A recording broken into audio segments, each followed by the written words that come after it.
If you've ever crossed a line you swore you never would. If you've ever just wanted to feel seen, then maybe you'll understand. Subscribe to Heartfelt Tales Unfold. You won't want to miss what happens next. Because what started with a leaky sink led to the most irreversible choice of my life. And I'm still trying to clean up the mess. I've been married to Eric for 14 years. 14 long years. Some good, some just routine. He wasn't a bad man. Just busy. Focused. Always chasing the next goal. The next contract. The next deal. He used to hold me when he walked through the door. Kiss my forehead. Ask what I made for dinner like he couldn't wait to sit and talk. But somewhere along the way, the warmth faded. Now, he walks in still on a call. Barely looks up. Dinner's eaten in silence or in front of the news. Sometimes he leaves his plate half full and disappears into the office upstairs.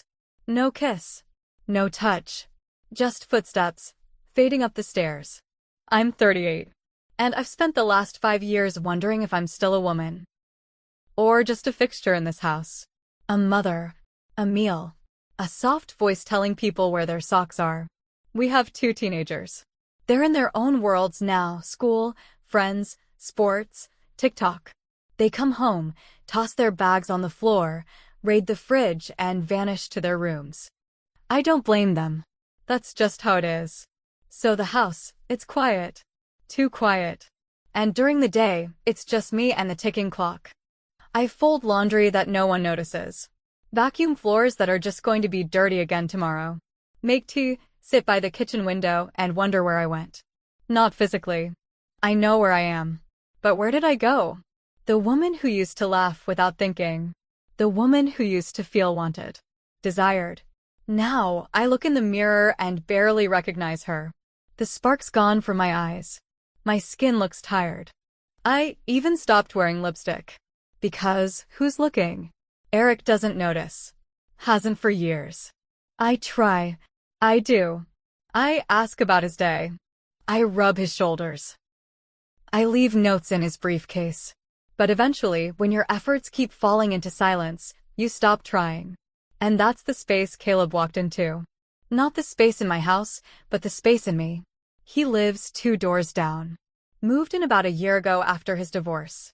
We didn't talk much at first, just friendly waves and nods across driveways. But everyone liked him. He helped old Mr. Jennings with his fence. Helped the Thompsons move a heavy couch. Always fixing something. And one day, he saw me in the front yard struggling with a stubborn hose reel. He smiled, came over, and fixed it without a second thought. Just easy. We chatted. Nothing deep. Just weather, gardens, dogs. But he listened. He really listened. With full attention. Eye contact. And I remember going back inside and feeling lighter. It had been so long since someone looked at me like I mattered. Like what I said had weight. Like I was seen. It's wild how just 5 minutes of real attention can linger in your chest like perfume. After that, I'd see him more often. At the mailbox. Walking his dog. Sometimes he'd wave from his porch with a coffee in hand. Nothing inappropriate. Not then. But slowly, there was a rhythm to it. An unspoken comfort.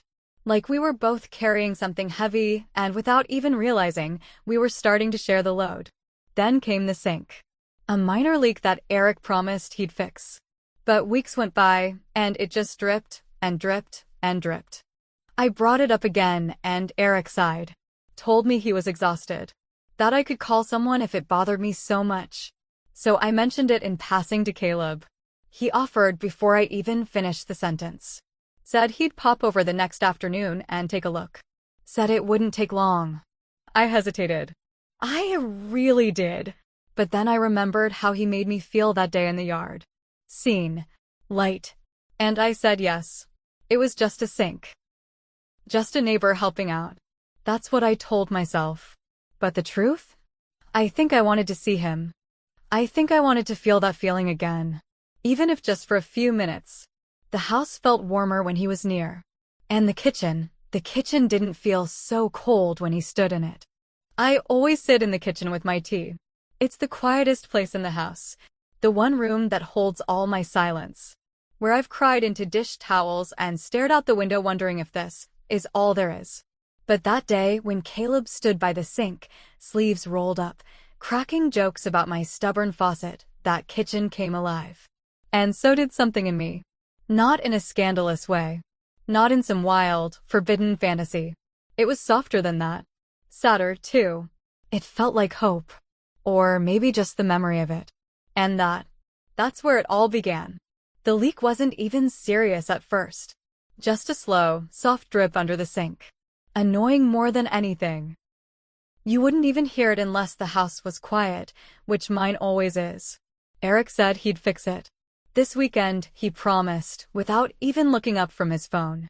But the weekend came and went. And the drip was still there.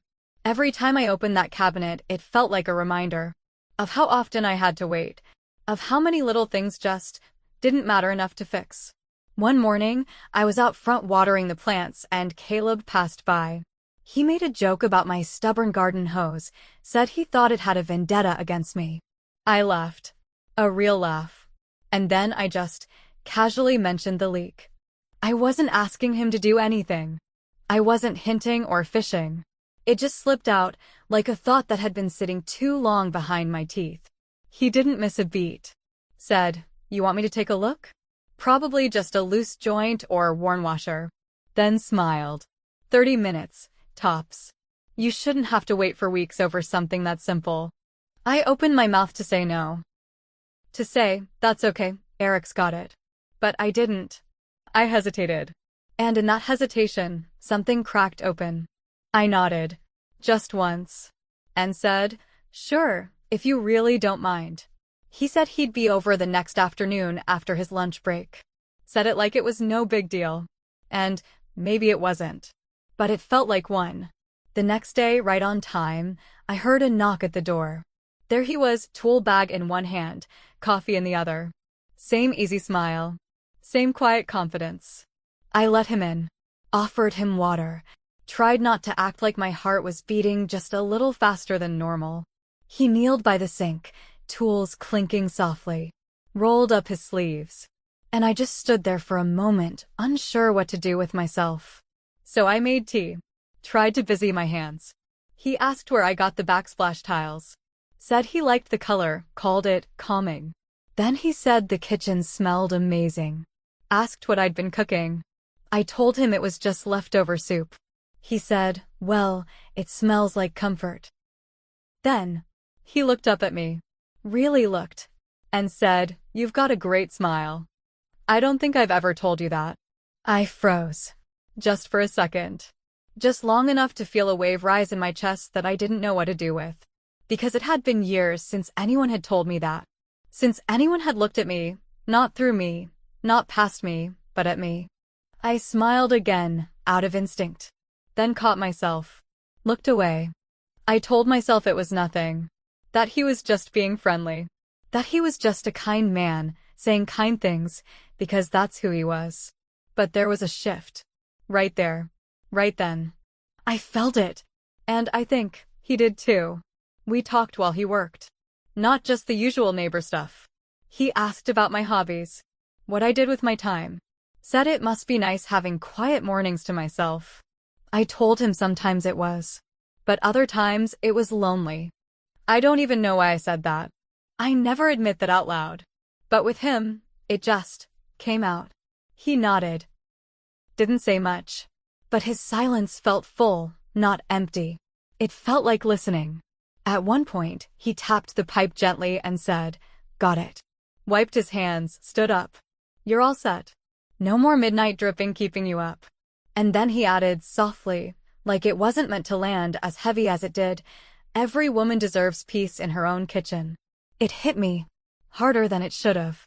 Because he wasn't just talking about plumbing. And I wasn't just feeling grateful. When he packed up his things and walked to the door, he turned, smiled, and said, "You ever need help with anything else, just ask." Then he left. And I stood in that kitchen, with my tea growing cold, and a silence around me that felt louder than ever.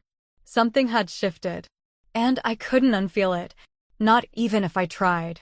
After Caleb left, I stood in the kitchen for a long time. Longer than I needed to. The sink was quiet now. No more dripping. But inside me, something had started making noise. It wasn't loud. It was just this buzzing.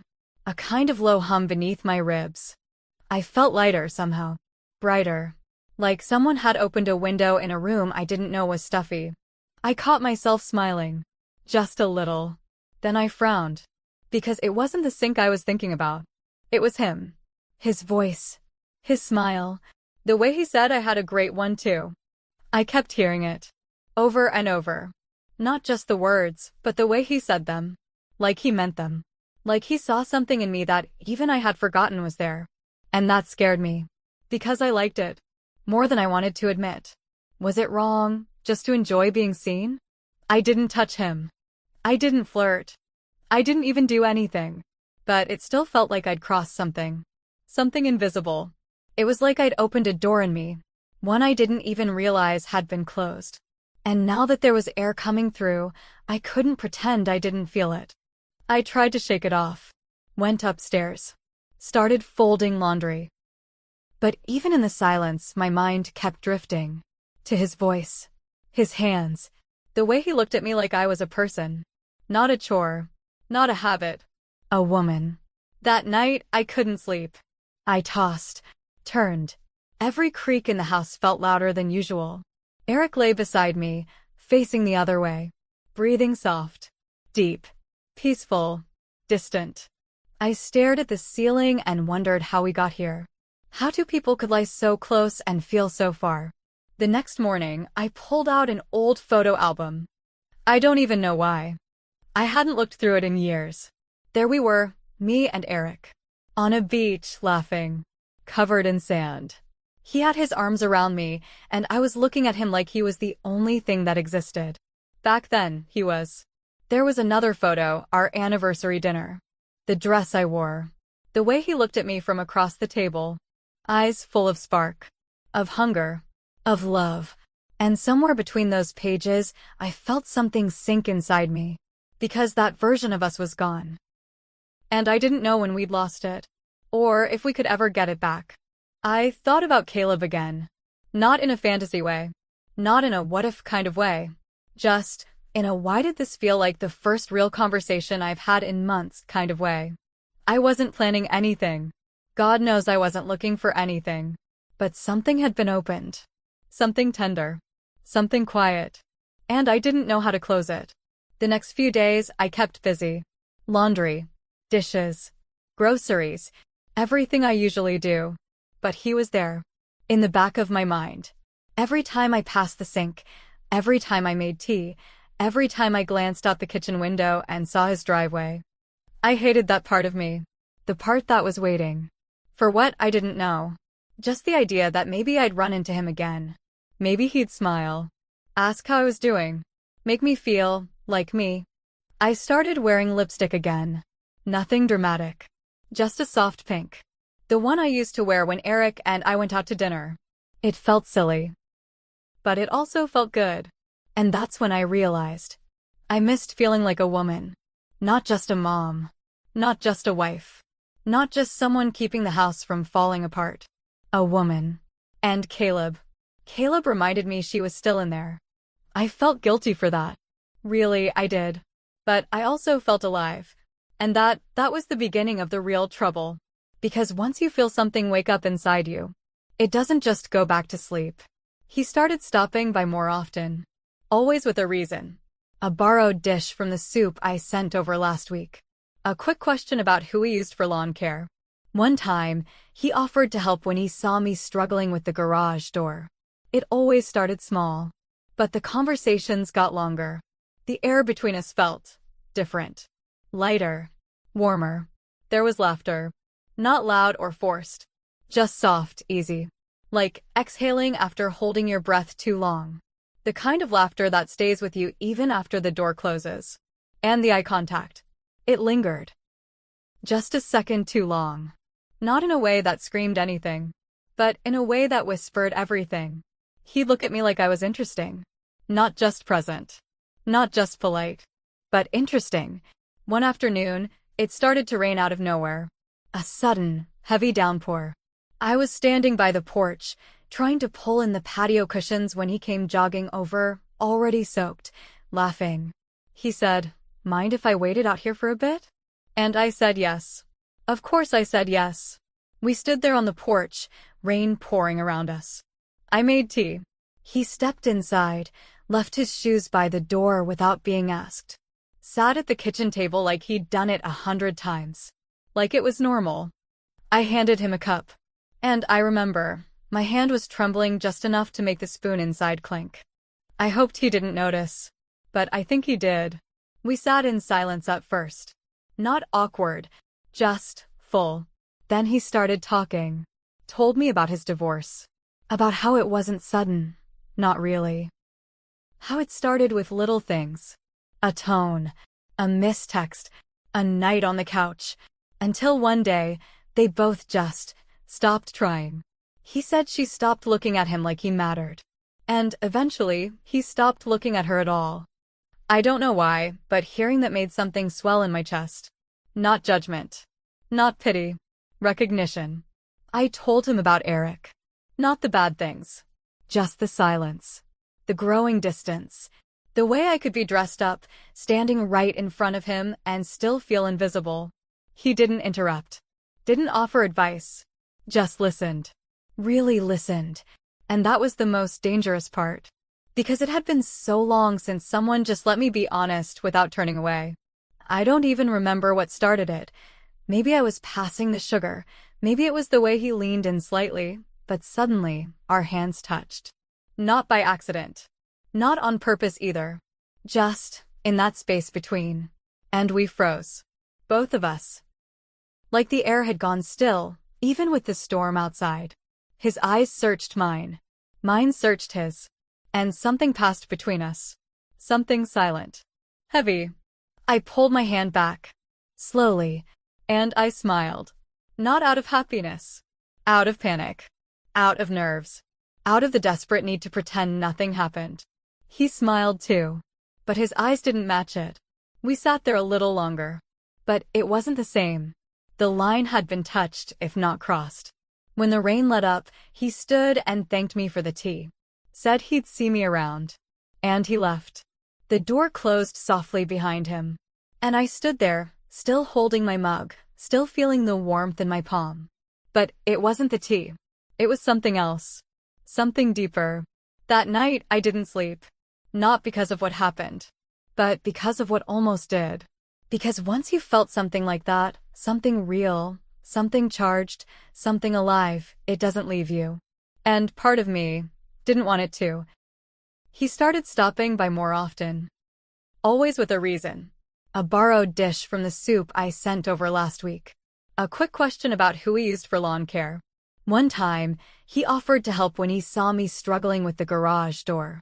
It always started small. But the conversations got longer. The air between us felt different. Lighter. Warmer. There was laughter. Not loud or forced. Just soft, easy. Like exhaling after holding your breath too long. The kind of laughter that stays with you even after the door closes. And the eye contact. It lingered. Just a second too long. Not in a way that screamed anything. But in a way that whispered everything. He'd look at me like I was interesting. Not just present. Not just polite. But interesting. One afternoon, it started to rain out of nowhere. A sudden, heavy downpour. I was standing by the porch, trying to pull in the patio cushions when he came jogging over, already soaked, laughing. He said, "Mind if I waited out here for a bit?" And I said yes. Of course I said yes. We stood there on the porch, rain pouring around us. I made tea. He stepped inside, left his shoes by the door without being asked. Sat at the kitchen table like he'd done it 100 times. Like it was normal. I handed him a cup. And I remember, my hand was trembling just enough to make the spoon inside clink. I hoped he didn't notice. But I think he did. We sat in silence at first. Not awkward, just full. Then he started talking. Told me about his divorce. About how it wasn't sudden. Not really. How it started with little things. A tone. A missed text. A night on the couch. Until one day, They both just stopped trying. He said she stopped looking at him like he mattered. And eventually, he stopped looking at her at all. I don't know why, but hearing that made something swell in my chest. Not judgment. Not pity. Recognition. I told him about Eric. Not the bad things. Just the silence. The growing distance. The way I could be dressed up, standing right in front of him, and still feel invisible. He didn't interrupt. Didn't offer advice. Just listened. Really listened. And that was the most dangerous part. Because it had been so long since someone just let me be honest without turning away. I don't even remember what started it. Maybe I was passing the sugar. Maybe it was the way he leaned in slightly. But suddenly, our hands touched. Not by accident. Not on purpose either. Just in that space between. And we froze. Both of us. Like the air had gone still, even with the storm outside. His eyes searched mine. Mine searched his. And something passed between us. Something silent. Heavy. I pulled my hand back. Slowly. And I smiled. Not out of happiness. Out of panic. Out of nerves. Out of the desperate need to pretend nothing happened. He smiled too. But his eyes didn't match it.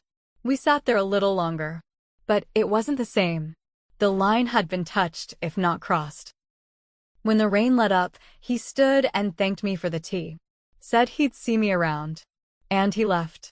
The door closed softly behind him. And I stood there, still holding my mug, still feeling the warmth in my palm. But it wasn't the tea. It was something else. Something deeper. That night, I didn't sleep. Not because of what happened. But because of what almost did.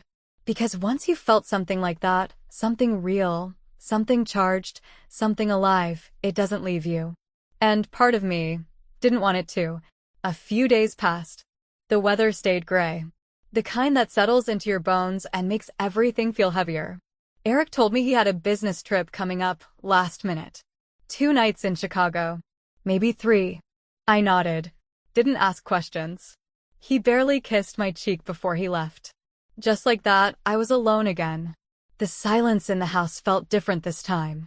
Not peaceful. Not restful. Just waiting. It was late afternoon when I heard the knock. Not loud. Not rushed. Just familiar. I opened the door, and there he was. Caleb. Holding a small wrench and an apologetic smile. He said he thought he heard something odd coming from our dishwasher the last time he was over. Said it sounded like a belt was slipping. Did I want him to take a quick look? I could have said no. Should have, maybe. But I didn't. I stepped aside. Let him in. There was something in the air thick, like it was pressing against our skin. The same tension as that stormy afternoon. Only now it was louder. Heavier. More dangerous. I made tea again. Because that's what I do when I don't know what else to do. He knelt down by the dishwasher. Checked something. Tightened a couple things. Said it was probably nothing. But we both knew that wasn't why he came. I handed him the tea. Our fingers touched again. This time, it didn't feel accidental. It felt inevitable. We sat at the table. Like before. But everything had changed. The rain started again. Slow at first, then steady. I watched it trail down the window like fingers tracing the glass. We didn't say much. Just sipped. Then he looked at me. Not just at me. Into me. And quietly, carefully, he said, "Tell me to leave, and I will." My throat tightened. I could hear the rain. The clock ticking. My own heartbeat. But I couldn't speak. I didn't nod. I didn't shake my head. I just sat there. Not saying a word. And he knew. God help me, he knew. He stood up. Walked slowly around the table. Stopped in front of me. I looked up at him. And I didn't move. He reached out. Touched my cheek, barely. Like he was asking permission with his fingertips. And I leaned in. Not much. Just enough. That was all it took. It wasn't fast. It wasn't rough. It wasn't like anything I'd imagined. It was quiet. Almost reverent. Like we both knew we were about to do something we couldn't undo. But neither of us wanted to stop. His hands trembled slightly. So did mine. There was hesitation. regret already hiding beneath the surface. But we didn't stop. We kissed. Soft, slow, like we were both trying to memorize the moment. There was no rush. No hunger, even. Just connection. After so long in the cold, we both needed warmth. Even if it wasn't ours to have. Time didn't exist for those few minutes. Only breath. Only touch. Only the deep ache of being human. When it was over, he stepped back. Looked at me with something like sadness. Or maybe relief. I don't know. I couldn't read his face through the fog of what we'd just done. He didn't say a word. Just left. Closed the door behind him. And with it, something in me. I stood there for a while. Frozen. Like if I moved, it would all become real. Eventually, I went upstairs. Took off my earrings. Washed my face. But I left the robe on. I sat on the bed. Still damp from the rain that had come in through the open window. And I stared at the sink from across the room. The same sink he'd fixed just days ago. The same place where it started. And now, the place where everything had changed. I didn't cry. I didn't scream. I just sat there. Alone. Wrapped in a robe that still smelled like his cologne. And that night, I didn't sleep. Not because I was afraid of what I'd done. But because I couldn't stop thinking about the part of me that said yes. When I never thought I would. After that night, Caleb stopped coming around. No more casual waves. No more borrowed dishes or neighborly favors. No knocks at the door. No laughter from the porch. It was like he disappeared. Not from the world. Just from mine. And I didn't chase him. I couldn't. Because if I did, I knew I'd fall further. So I avoided the kitchen window. The one where I used to glance out, hoping to see him walk by. Now, I couldn't even look at it without feeling something twist in my chest. Eric came back the next evening. Wheeled his suitcase inside, gave me a tired kiss on the cheek. Asked how things were. I said fine. He didn't notice anything was off. Or maybe he did, and just didn't want to ask. We had dinner that night, chicken and rice. He said it was good. But I had burned the rice. The kids didn't say anything. They barely noticed. Too busy scrolling, chewing, disappearing into their own routines. I could barely swallow mine. I kept busy the next few days. Tried to act normal. Tried to make sense of what I'd done. But everything felt wrong. Too loud. Too quiet. Too heavy. I overcooked dinner twice that week. Dropped a glass and didn't bother sweeping right away. Snapped at my daughter for leaving her shoes by the door. I apologized later, hugged her tight, longer than I needed to. She just said, "It's okay, Mom," and went back to her room. But it wasn't okay. None of it was. The sink worked perfectly now. Not a single drip. But I hated looking at it. It had become something else, not a sink. A reminder. A symbol of the moment everything cracked open inside me. And then, late one night, my phone buzzed. It was him. Just one text. "I'm sorry." 2 words. Simple. Direct. Crushing. I stared at the screen for what felt like forever. Typed out a reply. Deleted it. Typed another. Deleted that one too. My thumb hovered over the keyboard like it had its own heartbeat. I wanted to say me too. I wanted to say, "Why did you stop coming?" I wanted to say thank you. And I hate you. And I miss you. But I didn't send anything. I just sat there. Phone in hand, screen glowing, silence wrapping around me like a second skin. And then I hit delete. Not because I didn't care, but because I cared too much. And because answering him meant admitting it wasn't a mistake. That it was a choice. And I wasn't ready to face that yet. I turned off the phone. Left it on the counter. Walked up the stairs. And that night, I lay in bed next to Eric, who had already fallen asleep. His back turned. Breathing steady. As if nothing in the world had changed. But everything had. And the worst part? I couldn't tell anyone. Not a friend. Not a sister. Not a stranger. It was mine to carry. Mine to live with. Every single day. Some nights, when the house is quiet and everyone's asleep, I sit at the kitchen table and just think. Not about what we did. Not the kiss. Not the touch. Not the robe still folded in the laundry basket. But about why. Why I let it happen. Why it felt so easy in that moment. Why I wanted it so badly, even though I knew how wrong it was. Was I just another lonely housewife? Another cliché? Or was I a woman who just needed to feel alive? That question haunts me. Because maybe it's both. Maybe being lonely and being alive are two sides of the same ache. And when someone finally looks at you like you matter, like you're not just someone's wife, or mother, or background noise, it does something to you.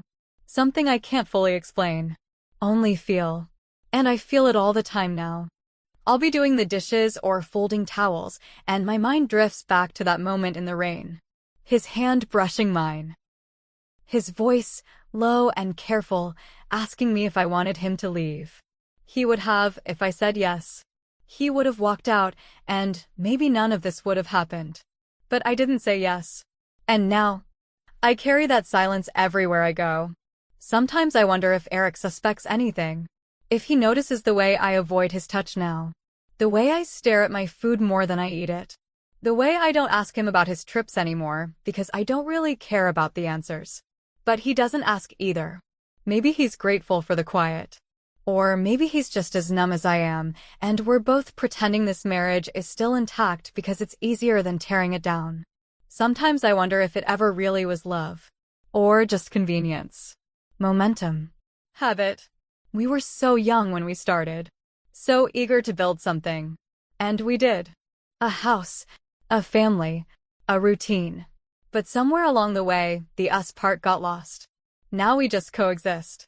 He pays the bills. I make the meals. We talk, but never deeply. We sleep in the same bed, but in different worlds. And in that space, I started fading. Caleb didn't save me. He didn't fix anything, really. But he noticed. He saw the part of me that had been starving for years. And he fed it, even if just for a moment. I still think about him. Not in a romantic way. Not even in a guilty way. Just in a real way. Because he's tied to this chapter of me now. The part one didn't know existed until it came rushing out. One afternoon, I saw him outside. He was trimming the hedge by his front walk. Sweat on his forehead. Headphones in. I stood behind the curtain. Watched him for a minute. He never looked up. And in that moment, I realized he wasn't mine. He never really was. And maybe I was never his either. We were just two people who crossed paths in the middle of our own heartbreak. And for a moment, we made each other feel less alone. But the ache he left behind? It's different than the one I had before. Before, I was empty. Now, I'm cracked open. He fixed the sink. But what he left broken in me still leaks every day. And no one sees it. Not Eric. Not the kids. Not the friends I smile at in grocery aisles. Only me. I live with it. I breathe with it. I carry